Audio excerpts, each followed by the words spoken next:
Okay, and we're off recording. Animation History in Theory, week 6. Fantastic.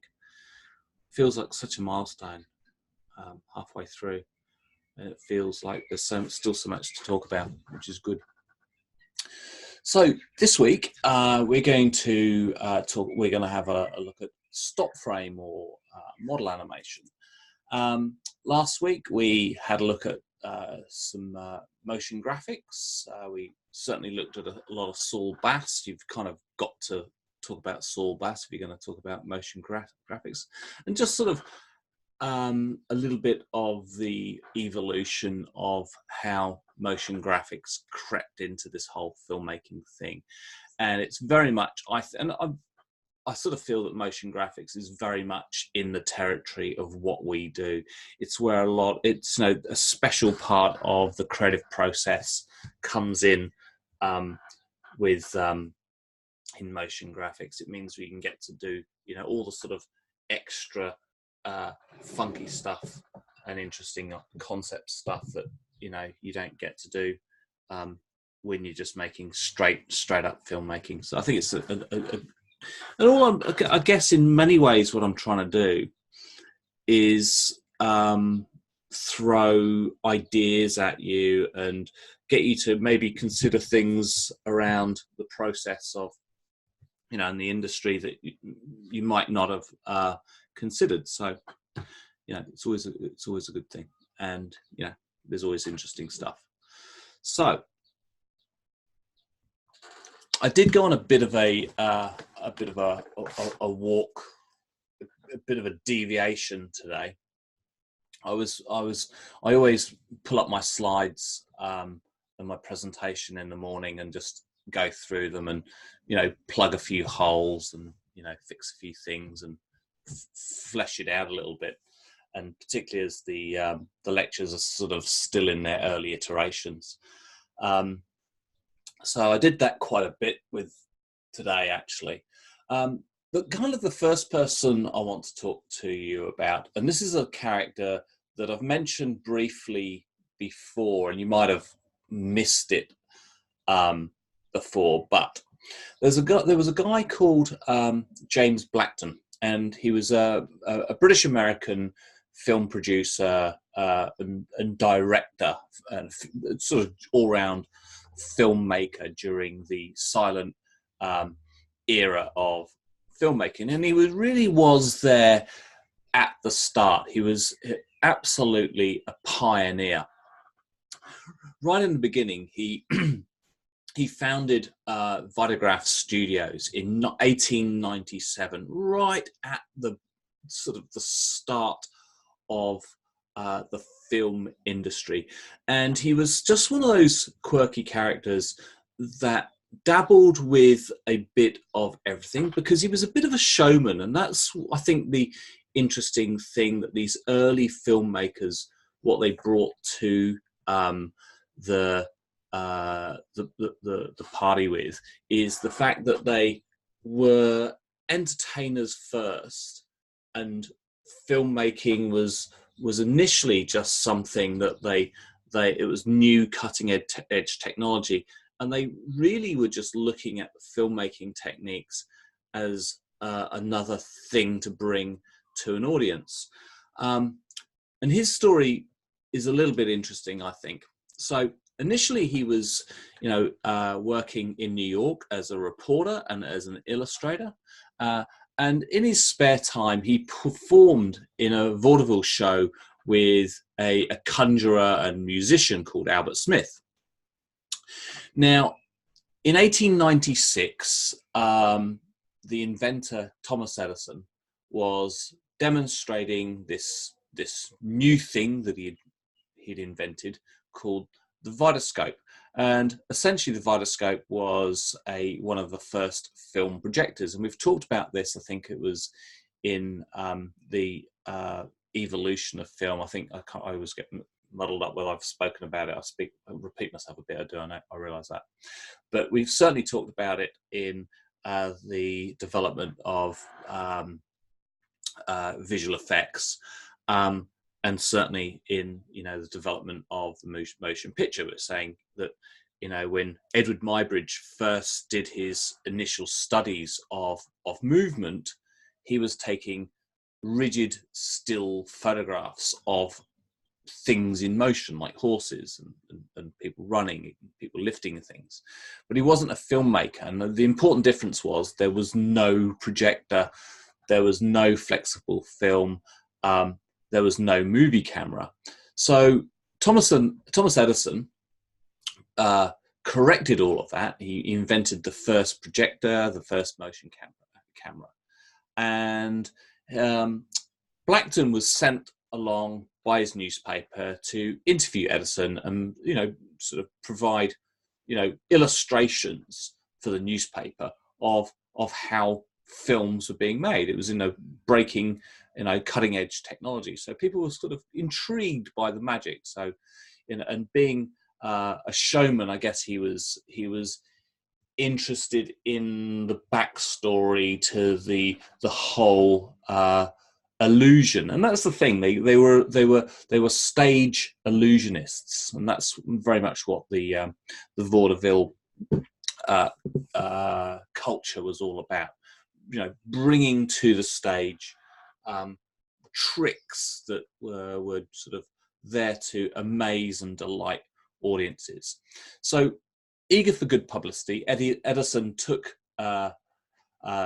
James Blackburn to a place which, I don't know why, I haven't got to the bottom of this, but he called it his Black Maria. It's a special cabin that he used to produce his films. It was literally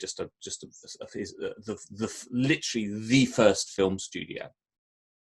And I think it was because they needed a dark environment to create it. So basically, what Edison did was filmed Blackburn doing a portrait of Edison. So he would have used a bit of trick photography, maybe a bit of stop frame stuff, and he was just sort of doing this thing where the portrait would sort of suddenly appear really quickly, and it was sort of thought, oh well, that's a bit of a trick. Now, for those that don't know or need reminding, Thomas Edison was a significant inventor. He was also an entrepreneurial businessman, described as America's greatest inventor. He developed many devices such as generators and things like sound recording and motion pictures. So he invented the phonograph and the motion picture camera, which he called the gyroscope, and the electric light bulb. So here is his gyroscope.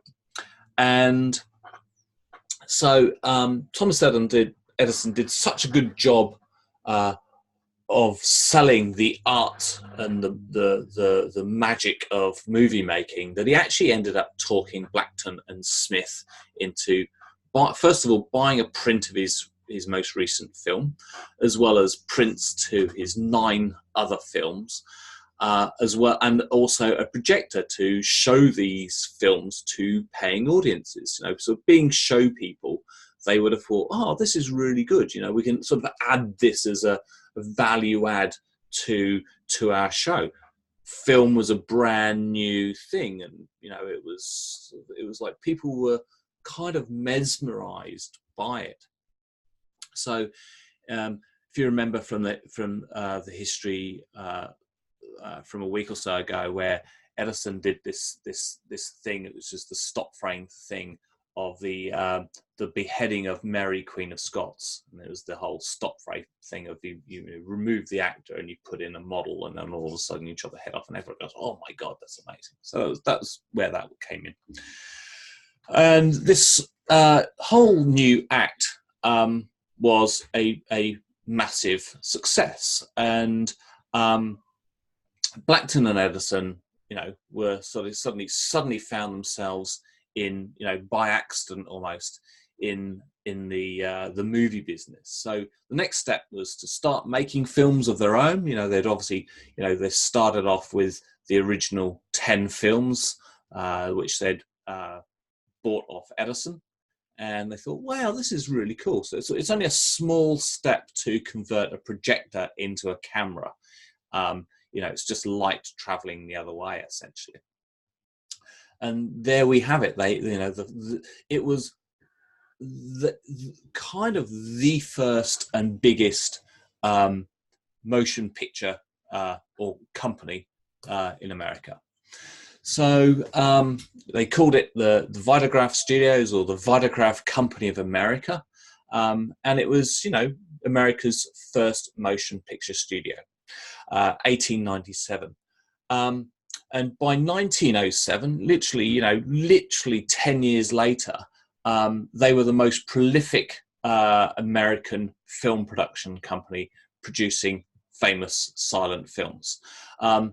And interestingly enough, it was the seeds to Warner Brothers. In 1925, they eventually sold Vitagraph Studios, and it sort of merged into becoming Warner Brothers. Now, here's the interesting thing. What does this all got to do with stop motion? Because they were experimenting with this new technology, and this is the thing I find really amazing, that you've got this new technology, and in some ways they're not kind of encumbered by its limitations. They're not, there's no manual. They're making it up as they go along, which I find is really interesting. That all of a sudden they make no differentiation between the kinds of work they were doing.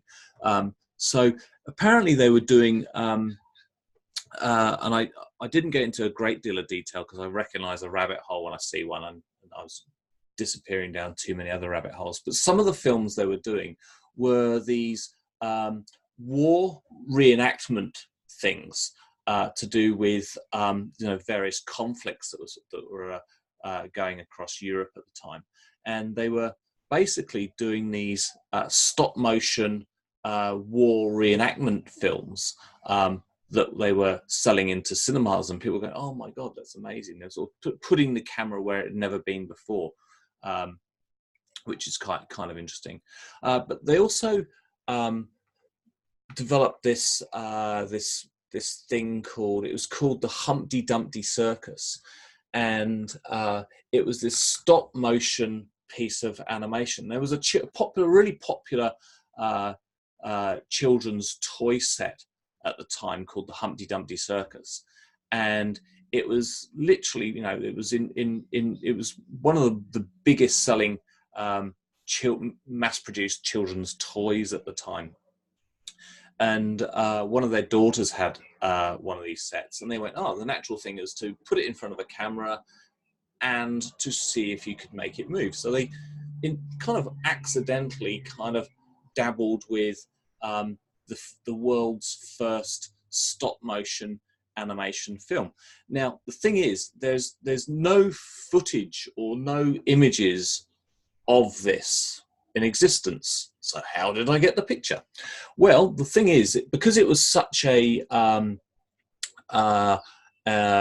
common toy, there's lots of footage, lots of images of this Victorian toy set. Now, interestingly enough, it's kind of what I find. The other thing I find really interesting is creatives at that time were fairly loose around intellectual property and copyright. They didn't seem to kind of really it doesn't seem to be that they were too bothered about ripping each other off. And so there's another animator that comes onto the scene in a little while, and his name's Arthur Melbourne Cooper, and he's also thought of as the other contemporary to the Vitagraph Studios and Stuart Blackburn as a stop frame animator. And he basically took his idea of the Humpty Dumpty Circus using this popular toy set and replicated it. He went, and the thing is, with Arthur Melbourne Cooper was British based, and Stuart Blackburn and Albert Smith were American based. I guess they went, well, why would we bother licensing that or getting a print of that? It was just too hard. Let's just steal the idea and take it that extra step. So there's, it's kind of cool that they were doing that in such a fluid way. And there's lots of theories about, creativity is when you build upon someone else's ideas, and the idea that copyright and copyright law has essentially slowed down creative innovation.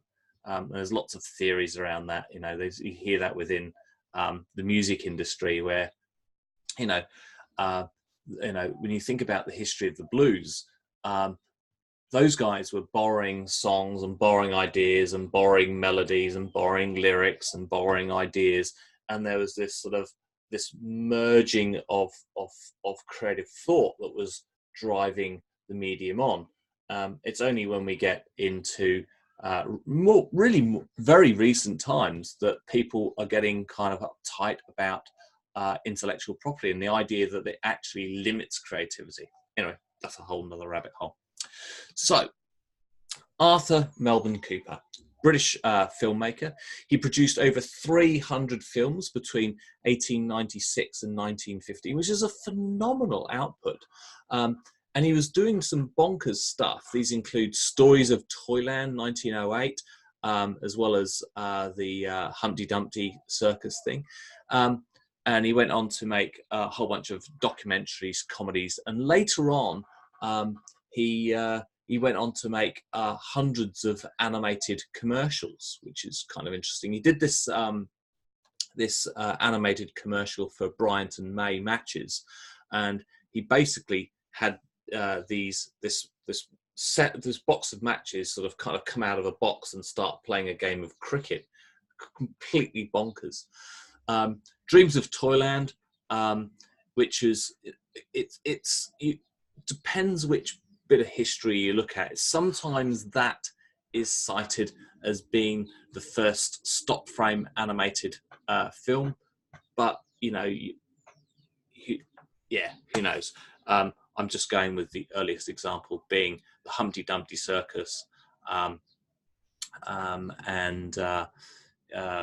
then a little while later, the Dreams of Toyland. Who knows? It seems more likely that Arthur Melbourne Cooper came later. Completely bonkers ideas, you know, just children's toys zipping around and having this really quite trippy sort of storytelling. And bear in mind, this wasn't made for kids. Kids didn't go to movies. Kids didn't go to the theatre so much then. So it really was adult entertainment. And you know, there was a great deal of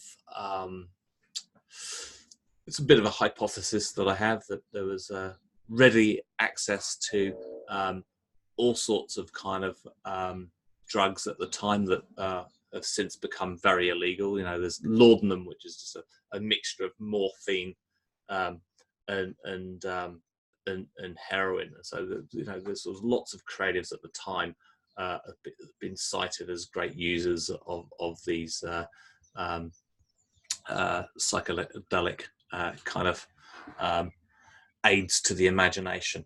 Anyway, more hypotheses on my part, but certainly if you want to follow these links and have a look at them, they're pretty out there and definitely worth looking at. Got this sort of children's toy whizzing around this stage, with, you know, being driven by you know, teddy bears and the like. My lovely wife's just brought me a cup of tea and some biscuits. It's quite nice. She's going to put her head in and say hello. Where's the camera? The camera's here. Oh yeah. Hello. So I'm going to animate these biscuits now. I'm going to make them go away. Cool. Anyway, Arthur Melbourne Cooper. Now, this is where I kind of went down on a bit of a bit of a rabbit hole, and I know I'm talking about animated history and talking about stop frame animation, but I kind of discovered something a little bit kind of interesting, and I just get excited about information, and it was just something that I was a little bit vague on, and I thought I'd talk about this. So in 1911, there was a motion picture World Trade magazine. At that time, the motion picture industry, there was a little bit happening in Europe, but not a great deal. A little bit happening in London, but not a great deal. A lot of the motion picture industry was essentially based out of the East Coast of the States. And because film at that time relied on really, really good lighting, electrical lighting was not really an option. It wasn't very powerful. It wasn't very safe. You know, despite Thomas Edison coming up with a light bulb, they were still pretty crap. So to make motion pictures, they had to be shot on outside stages. So that's the illustration I've got here of a movie stage where they literally just sort of, you know, built what was essentially a stage in this, that you might have in a theatre, but they would literally just do it out in the backlot of a movie studio, or just out in a field or something. And they, you know, were very, very dependent on weather and sunlight.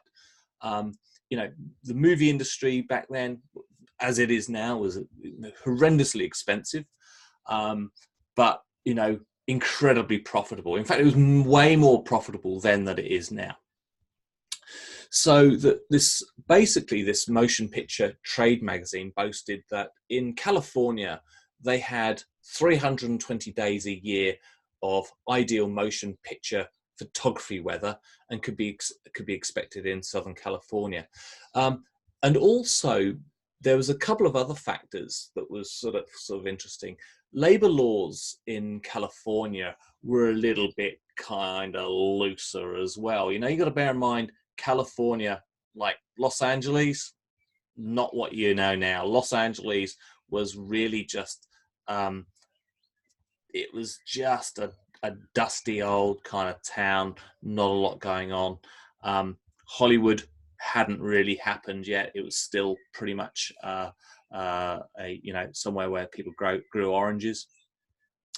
And so, you know, labor laws were just a little bit loose. In fact, law generally was a little bit loose. It really was considered the furthest frontier. So essentially, filmmakers moved that far over because of the weather, the really good light. It was, you know, not only did you have the light, but you had the warmth as well of Southern California, because if you're going to be working outside, it's much easier to do it. Otherwise, they say they considered doing it in the Arizona desert, because it almost gets no rain at all, but it was just way too cold. So it was just too uncomfortable. So it was only a sort of a fluke that they continued the journey over to Los Angeles for the weather, and the, you know, the up to 50% sort of cheaper labor that was available. You know, things like carpentry and all the other trades and services that the filmmakers required.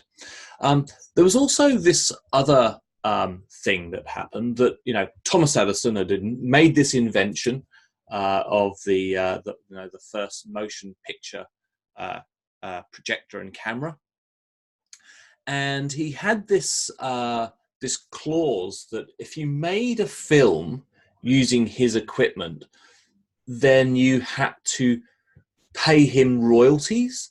So that's a little bit like, I was thinking about this earlier, it's a little bit like if you've licensed some Adobe software on a Mac, that you would pay Adobe a royalty fee for everything you produced, every cent you made using their, you know, Photoshop or Illustrator or something, and you'd also pay a licensing fee to Apple Mac to use their gear on anything you made. So it was a pretty weird arrangement that Thomas and Edison, but he was, you know, as well as an inventor, he was a businessman and an entrepreneur. So yeah, I can sort of see how he was would be thinking this way. Now, the thing is, filmmakers were keen not to pay that licensing fee. So that's another reason that why they moved all the way over to Los Angeles. Anyway, I kind of thought that was kind of interesting. And I found out something else that was interesting about, I don't know if you guys have heard this story. I hadn't heard of it until today. So that the guy that first bought the land, it was essentially a ranch, and he was sort of walking around, the hills of Hollywood, and up on top of a hill overlooking his valley that he'd bought. He'd bought this piece of land which was just a bit of rubbish farmland, and was thinking about how to turn it into an interesting piece of real estate. And he was in 1886 he was stood on top of this, and he was there kind of looking at it, and along came this Chinese guy, and he had this wagon carrying wood, and the man got out of the wagon and bowed, and he said, how you going? And this guy Whitley said, so what are you doing? And apologies if this does sound racist, and I don't really mean it to. I'm just relaying the story. But he says, what he said was, I Hollywood, which he was trying to say, I'm hauling wood. And Whitley heard Hollywood. And he went, wow, well, I've just bought this land, and I'm going to turn it into a new suburb of Los Angeles. I'm going to call it Hollywood. Is that mad? Had anyone heard of that before? No. Yeah, I've heard the story. Never heard of that. So, Did you say you'd heard that before? Yeah, I've heard that before. I'm not too sure from where, but it could have been, just some story somewhere. But yeah, I thought it was quite mad. I heard that before, but because I've been to Hollywood. Oh, right. Okay. I was going to wait. Oh my God. Apologies for the the whole idea of taking the piss out of this guy's accent, but I'm sure. Yeah. Anyway, there we have it. All right, let's get back on top. It is very interesting, isn't it? Just the way how names and addresses, all those stories come up. Just accidentally someone says something and then they stick to it. Yeah. It is actually. I find it fascinating. One of the things I love is etymology, which is the root of words, and helps with the understanding of things. But yeah. Okay. All right. Let's get back into animation, shall we? Go down my trivia route. One of the significant things that I've really noticed, and it seems to be that a lot of the pioneers of 2D drawn animation were kind of dominant to America, but and especially during the emergence of the film industry, it seemed to be, from all the evidence that I can find, that a lot of the Europeans had pioneered stop frame animation and stop frame motion techniques. That said, though, most of the examples I give you tonight are all Americans, so it kind of contradicts myself. But I know there's a strong tradition of European stop frame animation making, and I think it's just from a commercial sense that the American stuff's just a little bit more memorable, or it was a little bit more commercially successful, palatable to our Western sort of an Anglo tongue, and we're sort of kind of indoctrinated by kind of America anyway. But 1927, and I've mentioned this recently as well, is that along came Fritz Lang's Metropolis, his futurist manifesto, and a really interesting film. I've got the links to the original Metropolis, 1927, and Giorgio Moroder's version in 1984. If you haven't seen it, here's an example. Here's an opportunity to go and watch it. I suggest that you go and watch the Giorgio Moroder version. It's way easier to understand, and it's otherwise you won't get through the original. It's hard work. But there was a lot of stop frame techniques that were pioneered during that film, and he worked with a number of European filmmakers during the 1920s. So that's kind of why that's in here, because they were really pushing the craft and doing some interesting stuff with it. It's sort of interesting that the Europeans were kind of creating art and sort of took filmmaking to that next logical level, whereas the Americans were sort of still trying to make a quick dollar, sort of selling entertainment. It was very much, they were thinking about the medium as an extension of vaudeville, and trying to make a quick dollar, where the Europeans were like, hey, no, let's make some art, let's make a creative statement. Now I'll stumble over a lot of these names because they're names that I've only ever read before and haven't ever heard them said. But Ladislas Sturridge, the father of stop frame animations, I tend to use this term a lot, the father of. He was sort of thought of as being the Polish Walt Disney, pioneering stop frame animator. He was one of the first filmmakers to use stop motion animation puppets to tell coherent and consistent stories, as opposed to illusions or just short little pieces. He made very expressive puppets and developed a lot of visual effects because he really kind of pushed the craft, by calling him, I think, when we say someone's the Polish Walt Disney, we get a sense that he's developing the craft of storytelling using this medium, and you can sort of see the periods he was working in. He did these kind of crazy little films using insects, like the ant and the grasshopper, and just bonkers sort of kind of stuff, and all through the 20s and up into the 1930s. Have a look at it because it's quite odd. It's quite dark. It's maybe, I guess, not that accessible in terms of understanding what the narrative is, but definitely an important influence. And if we're going to talk about the history of this stuff, we need to go into as much depth as we can.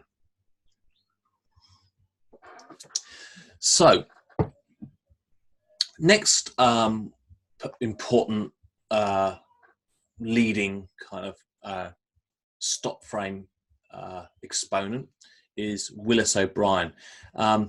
So he began by animating a series of short films that were set in prehistoric times. So you sort of wonder, was he influenced by Winsor Mackay's Gertie the Dinosaur? This idea that if you're going to use this new medium, and rather than just pointing the camera at the everyday, you want to tell the story of something that's impossible. And I find that really fascinating. I mentioned that a number of times, that rather than just pointing at stuff that's sort of just happening the everyday, they've really taken this new medium and tried to recreate the impossible, which is fantastic. So his first film was these dinosaurs, dinosaur movies. Then he's another significant. Well, one of his first significant films was The Lost World, which is this natural conclusion of it's a sort of a feature film with kind of like this doorway into a prehistoric land. So again, he's bringing dinosaurs to life. And then 1933, he made his name animating King Kong. That legendary movie with it's sort of ingrained into sort of filmmaking kind of it's impossible to think of filmmaking without King Kong. It's very much sort of significant in the lexicon of filmmaking. So he now what more can I add to that? There's some links there to his early films, The Dinosaur and the Missing Link, if you want to see what his early experiments were. Maybe go and visit some of those Willis OBrien shots of King Kong up the Empire State Building, kind of lunging around at airplanes. It's fantastic stuff. It's such a part of our industry that this, and it would have been blown people's minds at that time to see this stuff. This sort of blend of stop frame with live action. This is an interesting guy. So Charlie Bowers was, he kind of came out of the same school of vaudeville as Charlie Chaplin and Keaton and Harold Lloyd. So he was a silent movie vaudevillian comedian. So he's another one of those illusionists that it's about being on stage and putting on a show.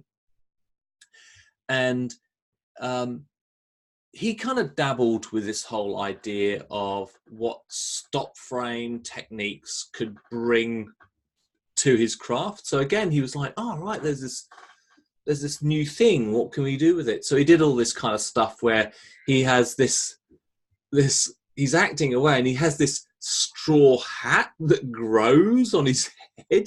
And I don't know quite how he's done it, whether he's got replacement models or whatever he's got. But he's just there, and his hat just goes, and then sort of vanishes again, and it's and it would have been like, wow, that's kind of cool.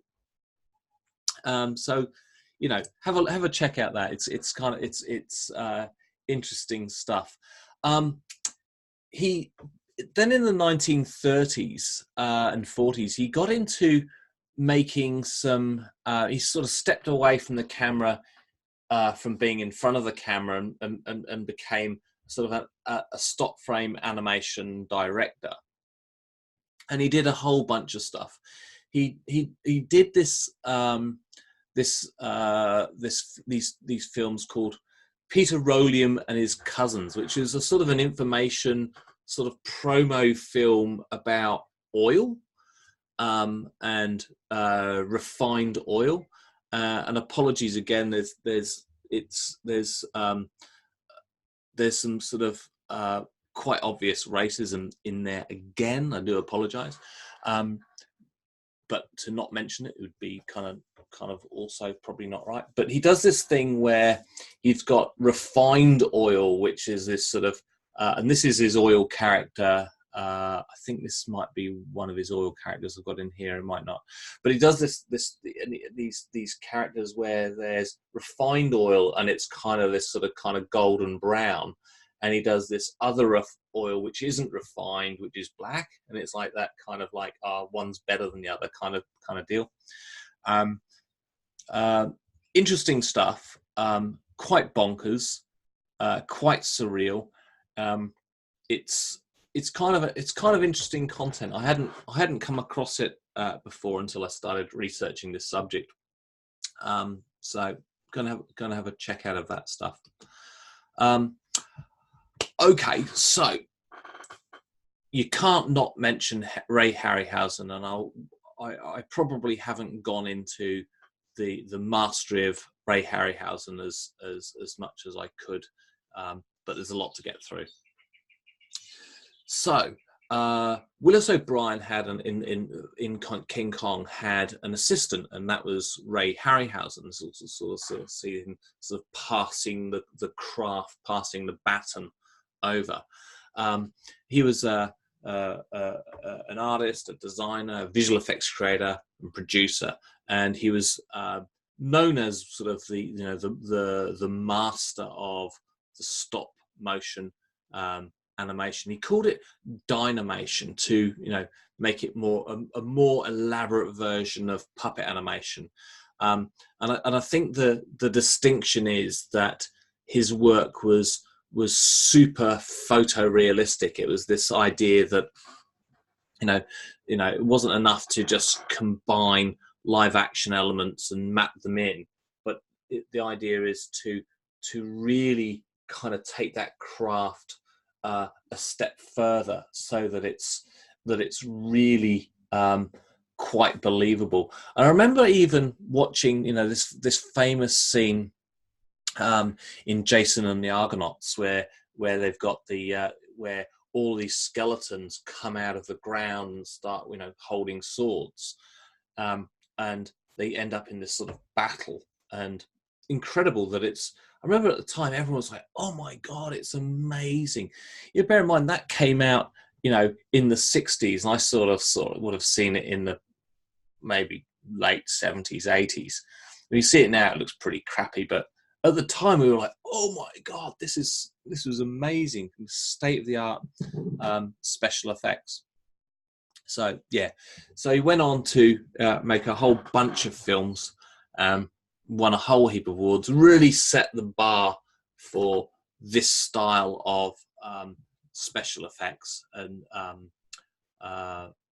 stop frame animation. So he wasn't, he was really trying to. He wasn't just a stop frame animator. He was trying to create reality, photorealism. Again, following a lineage from Willis OBrien to Ray Harryhausen, is then we've got Phil Tippett. He was sort of made his name working for ILM and DreamWorks. In 84, formed his own company, Tippett Studio. He worked on a whole range of sort of groundbreaking movies and pushing the art, pushing the craft. Things like the Star Wars movies, Jurassic Park and RoboCop. Originally hired by George Lucas at ILM to create a stop motion miniature chess scenes in the original Star Wars film. The thing that he did was when he was hired to create the dinosaur effects for Spielberg's Jurassic Park in '91, is he developed this thing which he called the go motion technique. And the reason being what go motion is with most motion is that it's, as you know, it's sequential photographs. And if something is moving really fast, cameras capture a slight blur. And the thing that made motion capture at this moment, at this time,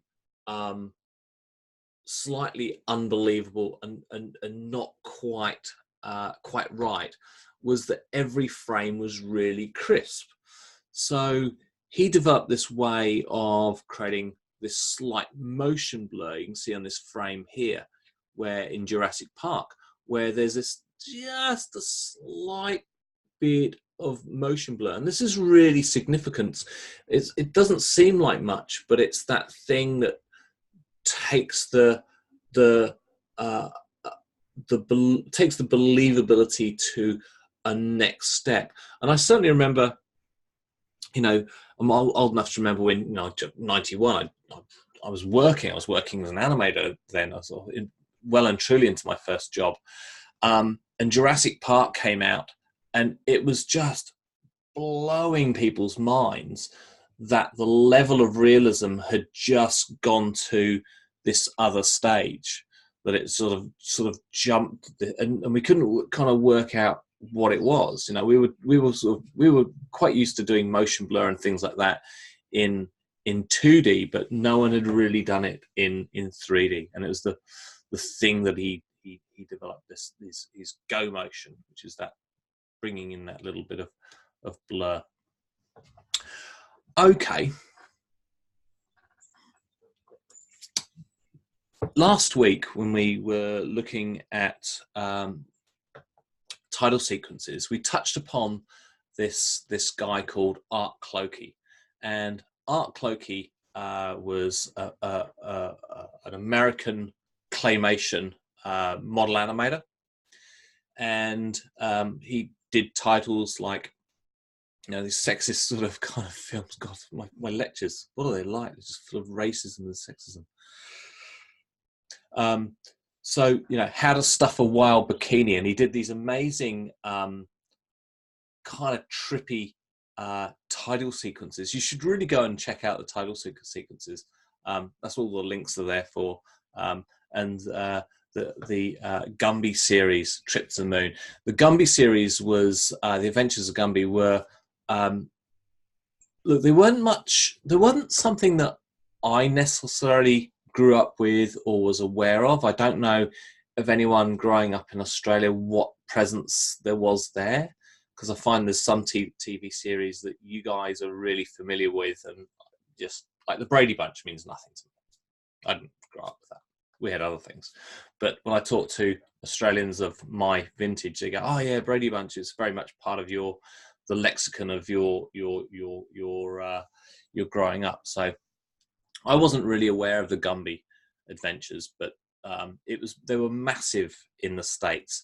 And when you go and see them, you recognise this little green kind of these Gumby characters, and I've certainly seen them in pop up in popular culture around the place. And I didn't have a reference point for them. I wasn't too sure what it was, but it came from Art Clokey's Adventures of Gumby. So yeah, definitely someone to mention when you're talking about animated films. Again, just slightly bonkers, and I love bonkers. Bonkers is great.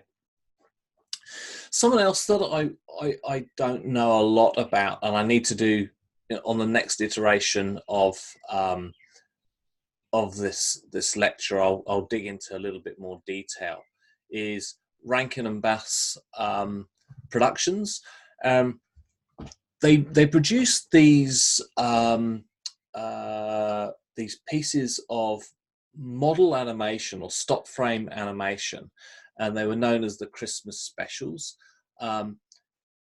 Again, just had a kind of we had a bit of a cult following. Had this sort of, it was kind of the stop frame equivalent to something like UPA, the United Productions of America look. So it's very much in the zeitgeist of the 1960s, just in the same way as Art Clokey was very much in the zeitgeist of the 1960s with his animation. RankinBass Productions, they had they produced stuff that was very much of its time. Interestingly enough, though, they did all the production work in the States, and then they outsourced all of the animation to stop frame animation companies in Japan.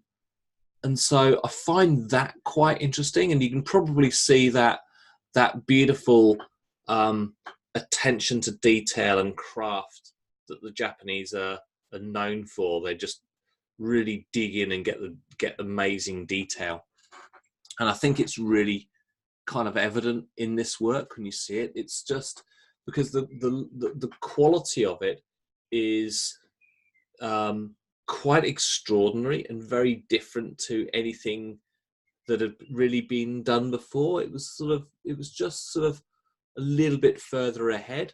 Kind of interesting stuff. Definitely worth looking at. this is something that I certainly knew about. Growing up in the UK, I'd be interested to know if this means anything to you guys. Campbell Green and the Trumptonshire trilogy. It was a series of British television kind of cartoons that ran from 1966, apparently all the way through to about 2000. Although it certainly wasn't, they were all being repeats, in the latter years. But it was this really interesting community of fact there was, the baker and Windy Miller, the guy that ran the windmill. The fact that he's even running a windmill tells you sort of what kind of period they're in. It sort of feels like it was this sort of 1940s idyllic kind of world. They've got these, this fire brigade, and they got this little army that live in they live in this fort in the village. It's kind of bizarre, and it's kind of really twee and kind of a slightly bonkers. And yeah, it's when I was putting this together, I realised it was a hole that I'd left in the world of animation from this period, and it was something that I would have seen on in any sort of anyone growing up in the UK at this time. Does this mean anything to you guys? Had you seen this before? Does Trumpton mean anything? No, I haven't seen it. Okay, that's interesting. It was just it's got a particular look to it. How about the Magic Roundabout? No. This is extraordinary. So, around the same time, 1965 through to 1977, and it's utterly beautiful. And I think the Magic Roundabout kind of helped shaped my sensibility, because it was wild. The design was quite unusual. It was quite sort of wild and trippy. And I was when I was doing the research about it, what I didn't realize was that it was originally produced in France, and it was called Le Ménage Enchant, which the BBC essentially bought the footage for it because they thought, it'd be quite cheap, I know the BBC complained about the production costs for Trumpton, and said that it was outside of their budget, and it was quite a tricky thing. They certainly milked it from 1966 to 2000, though, so they sort of think they got their money back now. But the BBC wanted to get into children's entertainment. So they bought this thing that was pre-made called Le Ménage Enchant by a French animation director, Serge Denot, and they couldn't quite get the dialogue translated to work very well. So they essentially hired this actor called Eric Thompson. And he kind of looked at the footage and said, don't really worry about the translation or the script. And he kind of just made it up with these funky, interesting, funny voices. And it's done so well that I have no idea what the original series would have been like, or what the story would have been like. But when he does the dialogue, and I urge you to go and enjoy the wondrous world of the Magic Roundabout, because the stories are quite bonkers. You've got this dog called Dougal. You've got Florence, who's really sensible. She's kind of like the grown-up, like the big sister that sort of has it all going on. And then you've got this guy called Zebedee, who's basically on a spring, and he goes boing. Really interesting stuff, and they have these really surreal adventures. You've got this this kind of cow character. I can't remember what the cow character is called. Then you've got these other guys that ride around on bicycles. You've got this rabbit, which is this guy in here, called Dylan. And he's obviously called Dylan because of Bob Dylan. Excuse me. And he's kind of like stoned, and it's really obvious when they talk to him, and because he's got this kind of stoner accent going on. He goes, "Hey man, that's quite the bummer, man." And he's got this kind of thing going on, and the story's extraordinary. But I love the fact that it's got this really clean set, really short, really catchy little kind of theme tune to it. It's all based around this really quite strange. And I remember last trimester, one of my students had stumbled upon it before I'd got to it in the lecture, and she was saying to me, "Have you seen this? This is the weirdest thing I've ever seen." She became quite obsessed with the Magic Roundabout. What I would warn you about, though, if you go Googling the Magic Roundabout, they made a 3D feature film, and it was done in the States, and it was totally different, and it's awful. And I found it's kind of interesting that there's a sort of French version, there's this British version that's totally different from the original, and then there's this kind of weird American thing that's a bit like, I don't know, I kind of look at it and go, I don't get it. It's not the Magic Roundabout that I know. It's not, the characters look similar, but they talk differently and behave differently. Anyway, it's there. Please go and enjoy. You'll have a lot of fun going down those little rabbit holes. They're fantastic. Okay.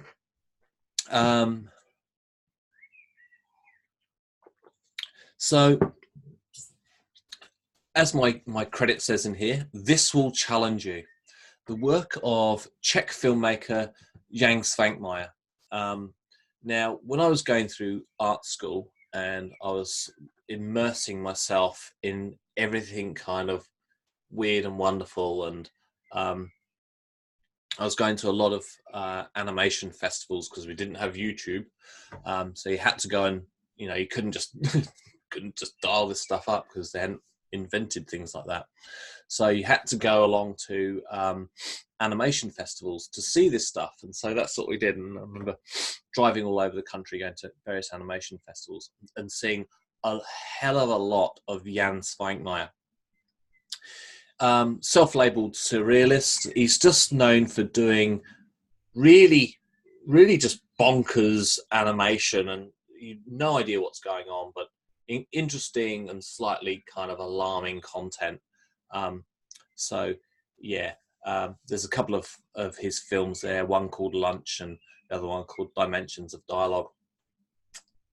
Who knows, it might be the thing that what I'm trying to do is just throw things at you that might just get you inspired or interested. I mean, Jan Svankmajer is not really my cup of tea, and I remember spending a lot of time just trying to kind of get my head around kind of what was going on there. Very much influence over other animators, people like Terry Gilliam that I talk about in a second. I think I might have talked about Terry Gilliam last week, actually, and the Brothers Kwai. Okay. Stephen and Timothy Kwai are American identical twins. They're quite odd. They make these really dark, surrealist films that are really quite challenging. Their kind of magnus opus is a film called Street of Crocodiles. They have these really dark, sort of kind of morbidy kind of sets. They've things like lumps of meat that come alive, and they'll just peel them open, and all these maggots will come out, and they'll have like beating hearts on the stage, and dolls with their eyes rolling around, and kind of it's super creepy, and has sort of kind of lots of sort of discordant violins scratching away. Interesting stuff. Again, not for everyone. It's not going to cheer you up, this stuff, but you should definitely go and look at it. Street of Crocodiles. There's so much material here for you to go off and discover on your own. I can't show it all because literally, it would take me all night, and I sort of want you to go and discover it in your own way. I dare say some of this stuff will just lag, and you won't get the best version of it there. All I'm wanting to do is curate a bit of a journey. I'm toying up whether I show you this, and if you haven't seen it, are you guys familiar with this movie clip Sledgehammer by Peter Gabriel in 1986? I have vague memories of it. Yeah. When I used to get up early on a Saturday morning and watch Rage. Okay. How about you, Satil?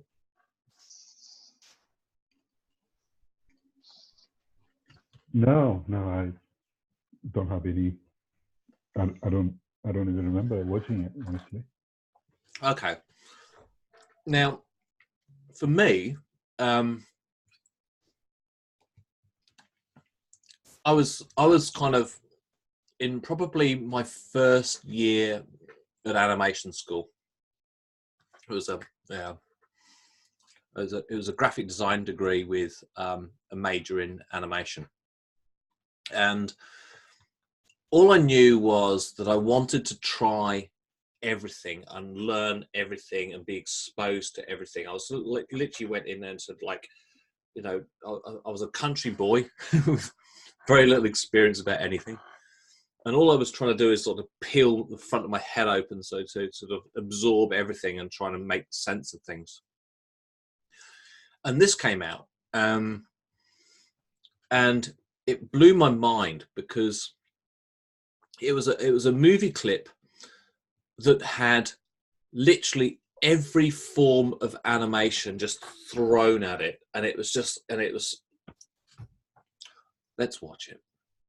What I've got to do though is I've actually got to pause the recording before I do that.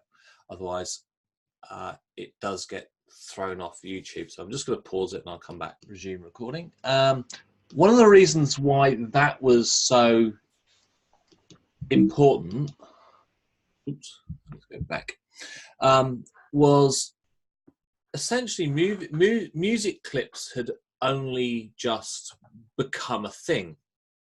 It's hard to imagine these days now, but up until this point, bands didn't really do anything very interesting. There was no budget for it. The best you'd get is a band kind of running around town and people pointing cameras at them. Just nothing very interesting. So music clips now, I guess, are a major part of the marketing tool for the music. So this was the first time I think I had seen anyone do something really out there and interesting. No one was doing it, and it was quite important, and it absolutely framed kind of who I was as an animator. So the studio that made that, in partnership with people like the Brothers Quay, is Aardman. Aardman, British animation company based out of Bristol. They started off with there used to be this TV series called it was a presenter called Tony Hart, and he was this artist, and he had this assistant called Morph, and in his TV show heart attack, I think it was, or something like that. And so Morph would be on his desk, and this is Morph here. Oops. This plasticine character. And so he was made by Aardman Animation, and they were just literally just kids just kind of doing this kind of quirky little thing, and it was a bit weird and a bit out there. And so Aardman now are a massive animation studio, one of the world's biggest stop frame animation studios. But they literally made their name and made their debut with Morph. They went on to do things like Wallace and Gromit and a whole bunch of other things. They had this guy who came and did. I think he might have even been a student doing an internship with him. His name was Nick Parks. There was Peter Lord, David Sproxton. That was Aardman, and then this young art student came and worked with him called Nick Park. And Nick Park was just streets ahead of where they were at, doing some really interesting stuff. They did another music clip for Nina Simone. I'll leave this for you to go and discover if you haven't seen it. Again, it was one of those things where Nina Simone's song, My Baby Just Cares For Me, was re-released. And I don't know if Nina Simone was even still alive then, but she's a fairly formidable and mercurial artist, and there was no way that they were going to get her to do a video clip for this thing, and so it was that necessity is the mother of invention, and you can't do the thing you really want to do, which you really want Nina Simone to just come out and bust this out and do an amazing performance. She's not going to do it. And so they animated this thing, and it's a fantastic piece of animation. I just remember it being, again, this groundbreaking piece of animation, same sort of period, 1987. And I think that's probably why I became an animator, was because I was seeing all of this really interesting stuff. You couldn't avoid it. It was, animation was the coolest thing. And I was at art school, so it was just natural to want to be an animator, because there was just so much stuff that I'd just never seen before. It was just blowing everyone's mind. It was great. Now, Aardman did a series called Creature Comforts, and it was this genius thing. It was a Nick Parks idea. Now, what they did was they went into the environment. There was a number of series they did. They did a thing called Conversations, where they just went into people's workplaces and recorded people having a conversation at work, and then took the recordings away and essentially recorded, sort of animated to the conversations. And that was kind of quite successful. It was just a series of short films. But then they did this thing called Creature Comforts, and it was just sublime, just absolutely magnificent. It was absolutely the benchmark for stop frame animation at the time. Again, there's too much of it to show you tonight. There's the link. Please go away and enjoy it. You're going to need to go and watch, something like Yang Slankmeyer or Metropolis, and you're going to be you'll probably be quite traumatized and depressed. And then you're going to come and watch Creature Comforts, and this is all going to, all the lights will come back on, and the joy will return to your life. Oxygen will return to your blood flow, and you'll kind of feel good again. Because you're gonna really enjoy Creature Comforts if you haven't seen it. It's just magnificent. And essentially, they just record the conversations of English people complaining about things. Who'd have thought? And they set this in Bristol Zoo. So all of these, you get these people complaining about, their crappy lives, and they just have this sort of gorilla just there going, oh, you know, oh, it's been a bit rainy lately, and it's like, oh, I'm not very happy at the moment because, you know, every time I go out I get wet, and it's just a bit boring at the moment. And it's like the characters and the facial expressions are magnificent. You're going to enjoy it immensely. Creature Comforts, it's genius. And of course, everyone knows A Grand Day Out, which was, I think, A Grand Day Out began as, that's right. Grand Day Out was Nick Park's student film. Like, what? It's ridiculous. And from there on, it's just become this massive, massive thing. So since then, Nick Cave has gone on to direct a whole bunch of films for Aardman. You know, The Grand Day Out, Wrong Trousers, Creature Comforts, A Close Shave, Chicken Run, and you know, the whole Wallace and Gromit thing has just taken off. It's probably a bit of a curse for him now. Actually, probably sick of it. But yeah, fantastic. That's Nick Park. This I really, really want to show you. So again, I'm going to pause it because just in case the YouTube boot me off or block my videos for playing YouTube within YouTube. I don't know. We'll be back for those people watching this afterwards. We'll be back and we resume the recording. For those watching the recording, you got to go and click that. It's really good. The others went mental for it. They loved it. So Vincent Price, you know, he's the kind of known for playing ghouls and vampires and horror films. And I just love his voice. In a few weeks' time, I'm going to tell you about a film that I had a tiny little bit to do with, called The Thief and the Cobbler, by an animation director called Richard Williams. And the Richard Price character in that film is this guy here, and he plays exactly that character of sort of Vincent Price being himself, and he speaks in that way, and it's great. So Vincent Price was the inspiration for Zigzag, the Grand Vizier in Richard Williams' The Thief and the Cobbler. So Tim Burton, in case you didn't know it, you know, we think of him as, you know, Edward Scissorhands and all those other fantastic new live action films he's directed.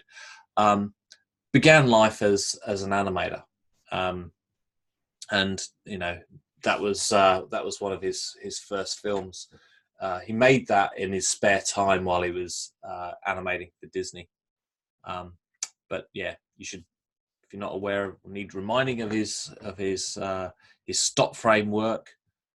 You know, you can't go past Nightmare Before Christmas. Magnificent. It's one of my favourite films. It's been a long time since I've seen it. I probably need to go and revisit it again. So much good stuff out there. On a contemporary level, I think there's Laker is kind of, you know, there's Aardman doing some amazing things, and in the States there's Laker. What I didn't realise, that Laker is owned by the guy that owns Nike, Phil Knight, and his son, what's his son called, Jared Knight or something like that, is one of the directors there. So they've done a whole bunch of amazing things. They've done Paranorman, which is, again, it's kind of got that kind of dark Vincent Price sort of that sort of dark kind of humor going on that Tim Burton sort of kind of feel to it. And Missing Link is just magnificent. And there's over the past weeks, I know on the Facebook group, we've posted the making of Missing Link. There's some fantastic stuff. That's sort of why I like you guys to engage with the Facebook group. And I think it's only myself, Sarah, and Christian there at the moment. But you know, it'd be great for you guys to post and do stuff as well. but then it'll get me on a rant. So, but yeah, I know I've posted the making of the missing link on the Facebook group over past month or so ago. This is great. I've only seen bits and pieces. I've seen a making of. I've yet to sit down and take the time to go and watch this in its entirety. The Isle of Dogs. I'm a massive Wes Anderson fan. When this came out, I wasn't so sure, but Wes Anderson always sort of does that to me. Every time he brings something out, I'm thinking, oh God, I used to really like you, and now you've made this, and now I hate this. And then it starts to grow on me. So I've like I said, I haven't seen the thing in its entirety, but I've seen a lot of little making ofs and trailers and bits and pieces and things around this. It's a sort of epic stop motion movie. It's classic Wes Anderson. If you're familiar with his work, it's got the same pace and strangeness to it. You know, of course, it's got Bill Murray in it. Fantastic, and it's really left field, which is why we love Wes Anderson so much. And it's got all the usual things that Wes Anderson has in his films, all of the symmetry and the color palettes and the strangeness and the way the characters relate to each other. It's really out there. So there we have it. Okay. Questions? I'm assuming you're all still there. Am I recording? I think I am. Yes, I am. What are your thoughts? Look, I've probably missed things out. Every week, I sort of think about what I've spoken about. I think, I could have put this in there. I could have put that in there. How did I even miss that? Any thoughts?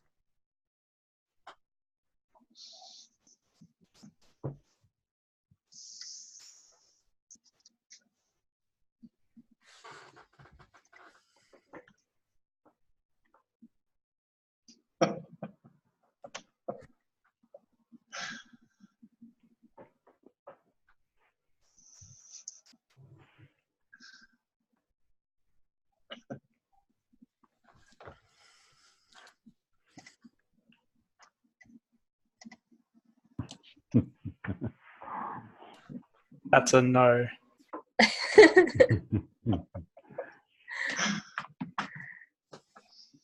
I grew up watching the Gumby show. Did you? Yeah. I was like super into claymation as a kid and all that kind of like puppet stuff. I can't believe I missed it. You know, it's that thing of when you find a hole in your knowledge. I was aware of it. I was aware of the plastic character. I've seen that pop up in popular culture, but I didn't have a reference point for it, so I didn't know what it was about.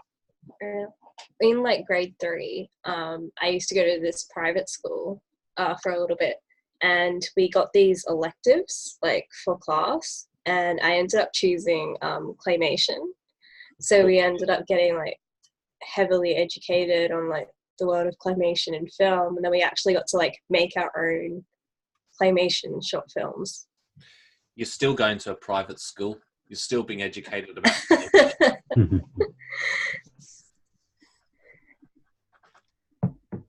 Cool. That's really cool.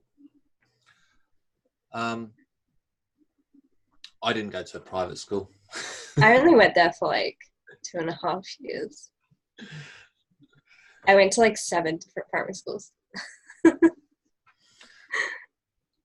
went to a very different kind of school. We got schooled in throwing rocks and things. Oh. No, I'm just kidding. I'm a country kid. Yeah. Yeah, look, claymation. I don't really like the term claymation, but yeah, plasticine animation, stop frame animation. Look, Do you know, it's not necessarily my thing, but I've done it. When I was at uni, I made 12 short films because I was trying to do a bit of everything. I even did some computer animation before computers could even animate. Bizarre. So I did a bit of everything, and so I remember doing this claymation, and I'm a surfer. I grew up in this little surfing town in like the English equivalent of Byron Bay, which is sort of a bit weird, but anyway. And so I was really into surfing. So I wanted to make this. I made this big plasticine wave, and had the surfer kind of just ripping all across the front of it. I remember the plasticine getting really hot and just burning my hands as I was trying to kind of manipulate this thing. What were you doing to it that it got hot? The lights. Oh, okay. I never had that problem. I think things are different now, but Yeah, we'll go with that. yeah, no, we had these powerful lights on it, and the plasticine would just get really hot, and would become soft and would just sort of start to crumble. Oh. But like I said, I'd just seen the Peter Gabriel video, and it's like, oh, I want to do this. And I had some of the people I studied with went and worked at Ardman, and everyone wanted to go and work at Ardman, but it wasn't really my bag. But yeah. I did a stop motion or claymation sort of thing in high school because I did film and TV. Yep. And it was part of a documentary that we were putting together. It was basically a Brussels sprout jumping out of a crisper in the bottom of the fridge.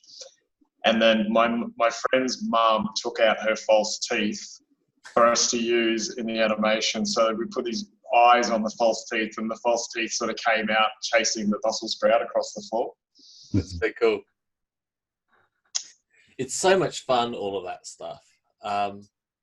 And in a way, I think that's the thing for me, that, like computers can do anything. And that thing of necessity is the mother of invention, that it's that thing of you want to do this, you want to achieve this, but you can't.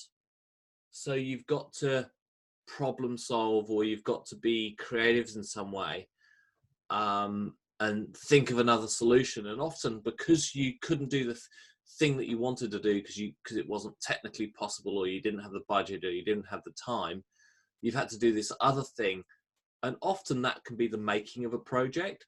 And I sometimes think that because computers can almost do anything, that it's kind of spoilt things in a way.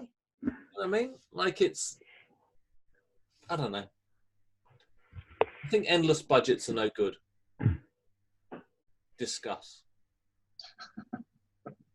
Yeah, I guess you're right. So what happens to those industries, like the claymation, and also the stop motion, they take different pictures of these different toys made out of plastics, and then they make an animated film out of it. So those industries, do they still exist, or? Yeah. Like I think people find their niche. That there are studios that do that stuff. Like I said,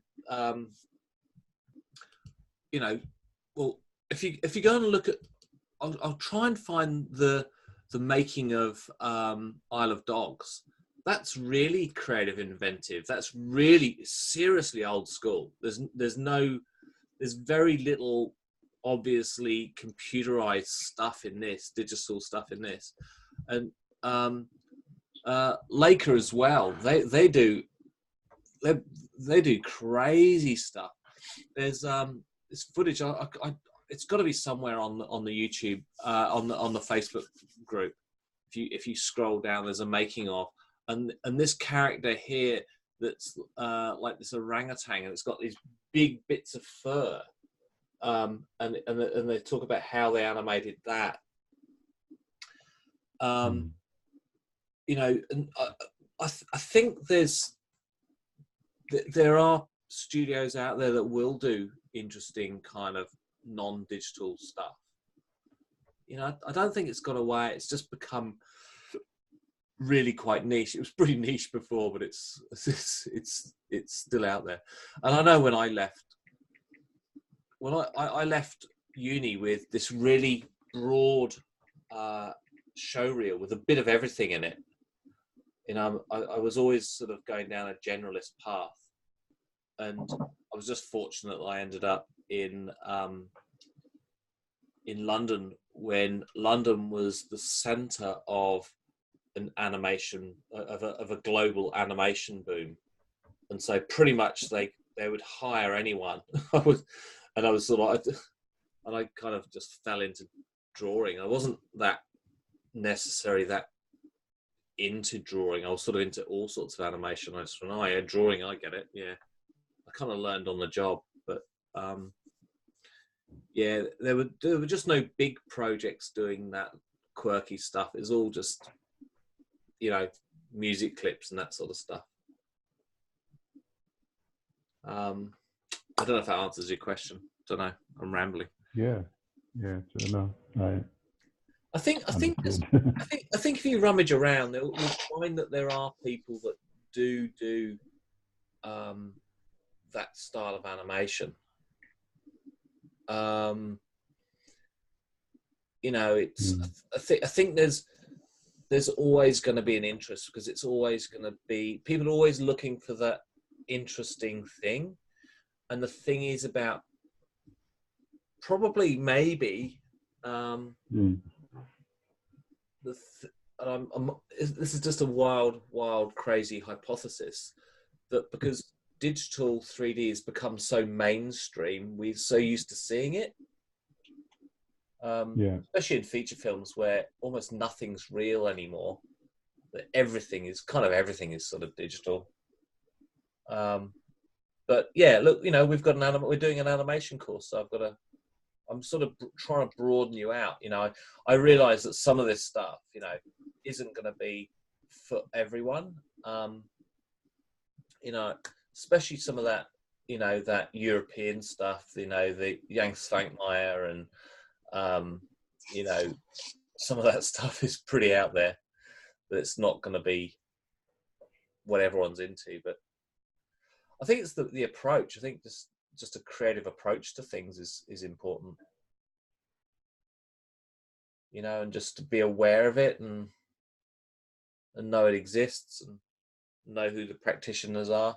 Like I said, I've set you with quite a task of things to go. Like, it would take you a big chunk of time to go through some of the stuff I've left for you to go through there, which I hope you do. I know it takes a while, and if you're doing 4 subjects plus you're doing your homework plus you've got a life and a family and everything else, I appreciate it takes you a while to get through this stuff, but hopefully there's enough bits and pieces there for you to look at. Even if you just go and remind yourself of, you know, those 1933 King Kong scenes, and just gotta go, oh right, okay. I was totally thinking of King Kong as well. Like, just then, you were reading my mind. It's weird and freaky. I can do that.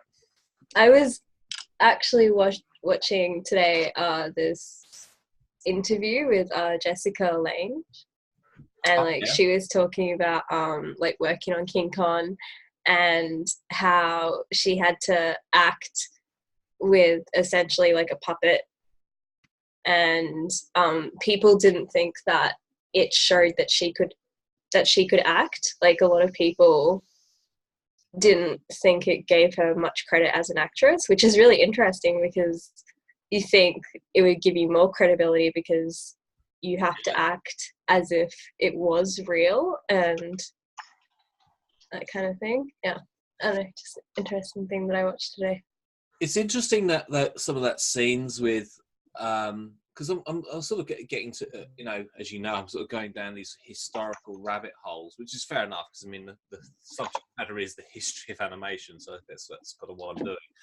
But there's all these sort of scenes in the original King Kong that are slightly a bit not quite right, because the actor who's, I can't, is it I've forgotten the name, but the one that's on screen at the moment, and she's got this torn dress, and King Kong comes along and sort of tugs provocatively at her dress and sort of disrobes her in a sort of a slightly kind of not quite right way. And we look at that as being, with a sort of a contemporary moral compass, and go, well, that's sort of a bit not quite right. You don't do that. But then you got to bear in mind, at that time, the Hays Code was kicking in, and so they were using it as a device of using, this sort of sexuality of this actor being kind of with a dress half hanging off. And I know they had to I read this thing where they had to recut some of the stuff because they'd gone too far. But it's quite, when you see the scene and you look at it, you go, oh right, yeah, that's not cool. But they were absolutely using it, and if in the 1920s it would have been worse, but it was the Hays Code with the self-imposed kind of restrictions and censorship that they had to go through to get their stuff through censorship was just kicking in.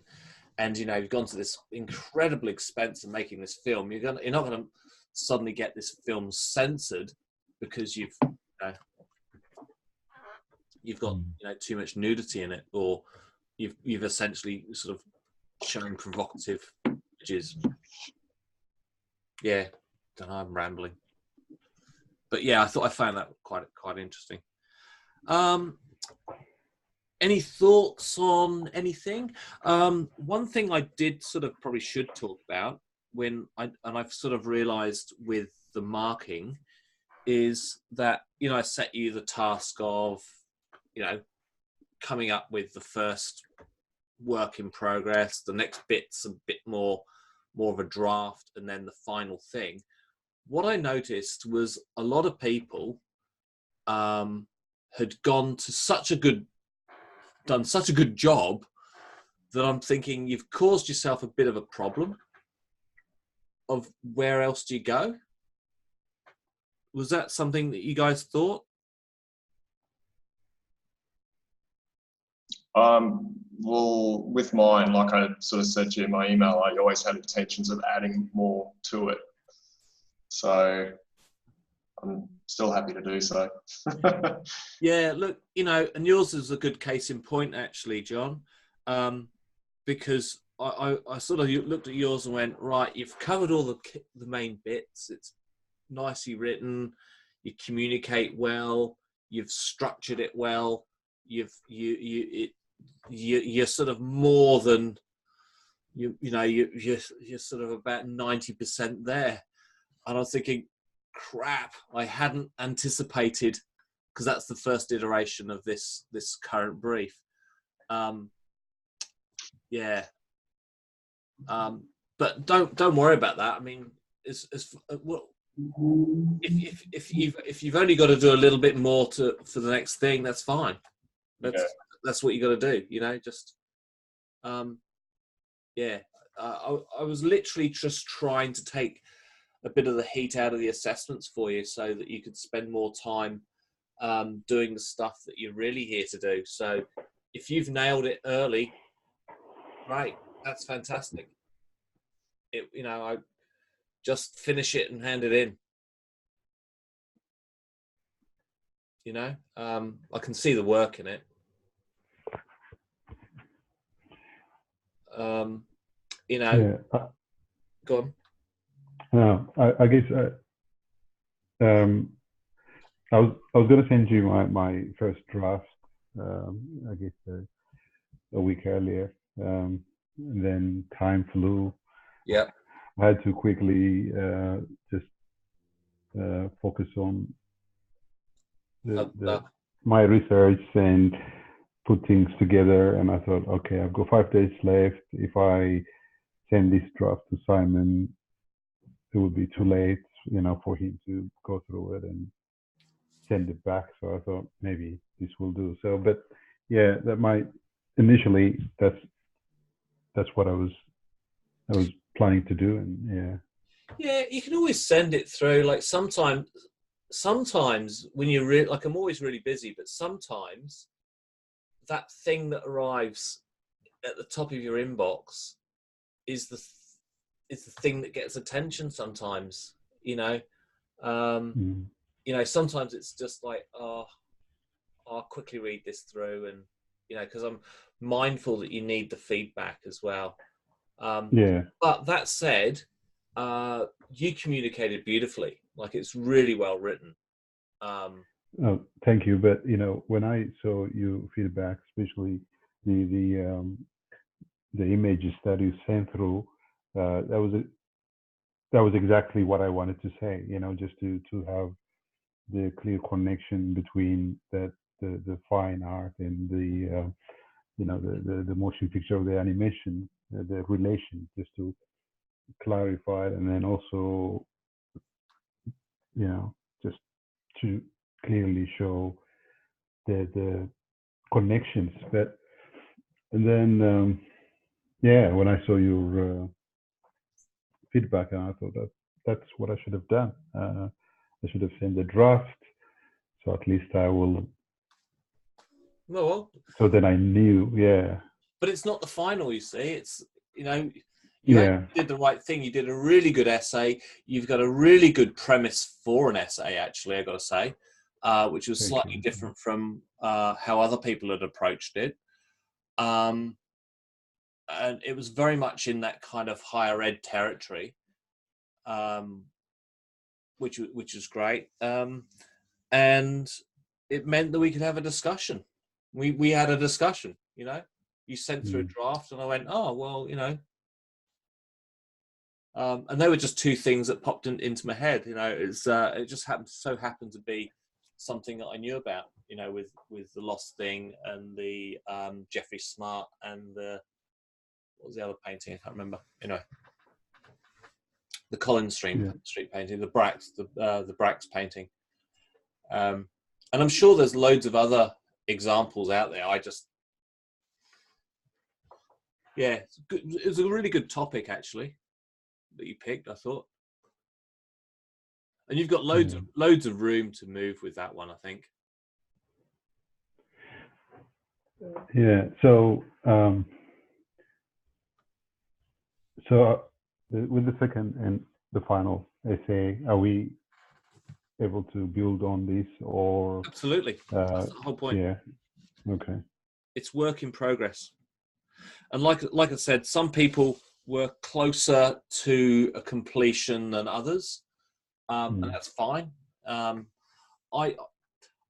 Here's the thing, right? I read it, I look at it, I go, okay, that's good. I look at the structure, I look at how well you communicate. If you've found really good little YouTube links that illustrate the point or throw some images in. I'm a graphic designer, so I always appreciate some good communication. Some people, they'll just fill up a sheet of A4 paper and just like, it's dense, and I go, oh, right, that's quite hard. So that's a struggle when I get a lot of sheets and sheets of writing, because it's dense. If you break it up with images and and little YouTube links to, it's a broader kind of communication. So if it's not just dense text, I kind of like that. And then when I see it, I kind of go, oh yeah, and straight away I sort of think about what kind of grade I'm going to give that and what kind of comments I can give you. And then I'm thinking, all right, how much has that person engaged with me? That might be, I've got students that text me, I've got students that call me, I've got students that, are active on the Facebook group, or all sorts of ways of engagement. And I sort of then, if a student is, I don't take people's grade down, but if people have been quite engaged, I'll nudge it up, if you know what I mean. So there's a place of neutrality. If I go, oh yeah, that's the quality of the work, that's kind of where it is, and where can I see improvement? Where can I see it going? What have they done really well?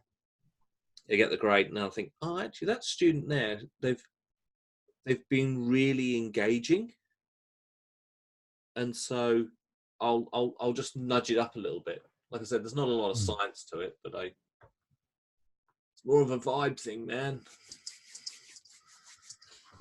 So yeah, but ultimately, and it's like any kind of training. You reward the behaviour that you want more of. So obviously, if the more people engage with me, I want to encourage that. So the only sort of reward mechanism I've got is grades. I'm gonna go. It's like puppy training. It's like my bag of. It's the only bag of sort of liver treats I've got are grades. So that's all I can do. I can say encouraging words and then give you a liver treat. And and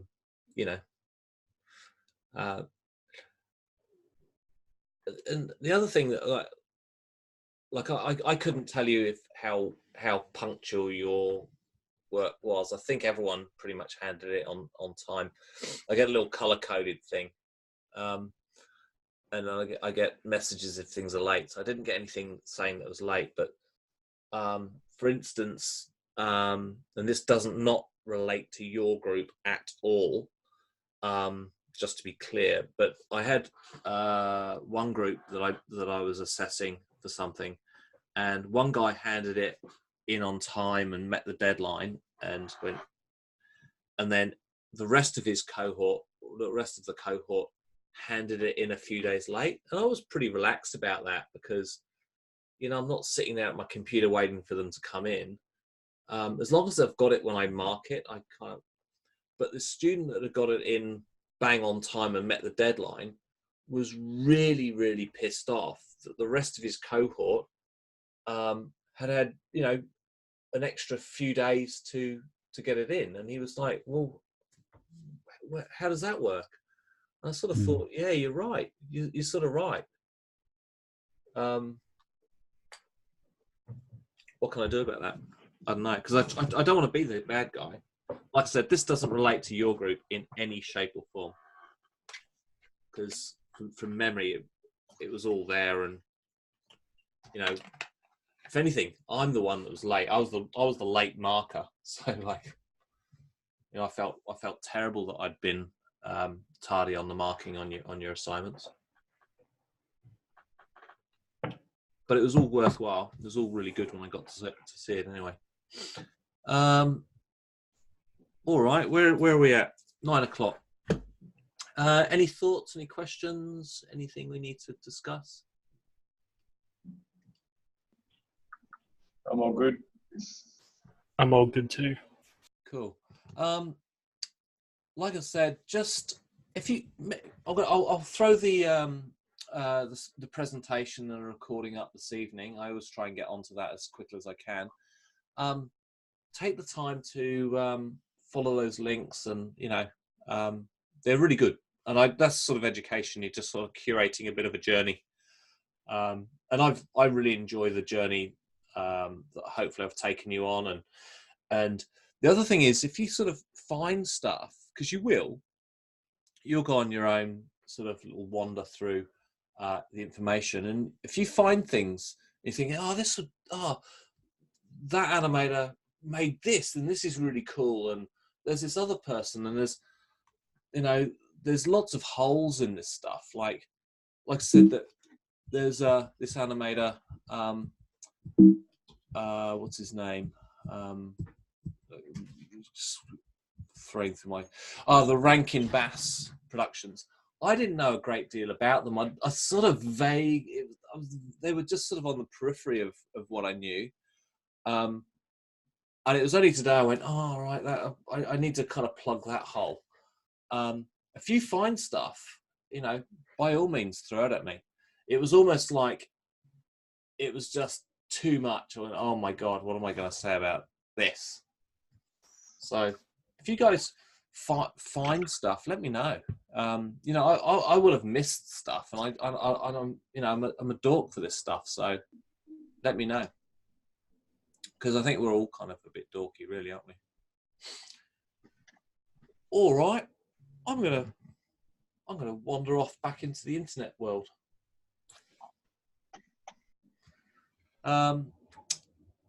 We'll see you next week, or send me an email, or give me a call, or a text, or whatever you need to do. Yeah, cool. Thanks, Simon. Thanks, Simon. Take care, guys. Yeah. Good to see you. Bye now. Bye.